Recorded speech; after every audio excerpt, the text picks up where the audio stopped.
Residents of a Charlottetown neighborhood are frustrated after the buffer zone of a waterfront property was destroyed without penalty.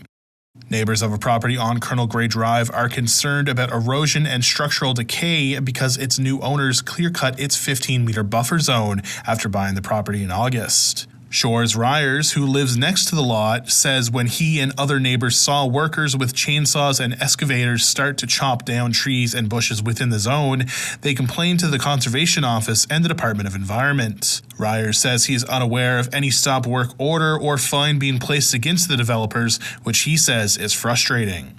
In an emailed statement to SaltWire Network, a spokesperson for the Department of Environment, Energy, and Climate Action said the department was aware of the proposed work along the shoreline and permission for the work had been applied for. However, the spokesperson said that permission was not granted as an investigation was triggered after a site inspection was completed. So far, no fines have been given as the investigation is still underway.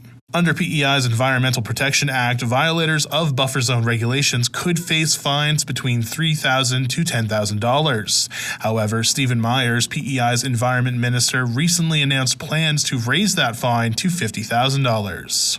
Ryers says regardless of if they are increased, a fine is often not enough to stop developers from swallowing the cost and continuing to ignore the laws, which has become common with developments across the island. Ryers says the province should either take a firm stance on its buffer zone regulations by not allowing developers to build in the zones at all, or remove enforcement of the regulations altogether.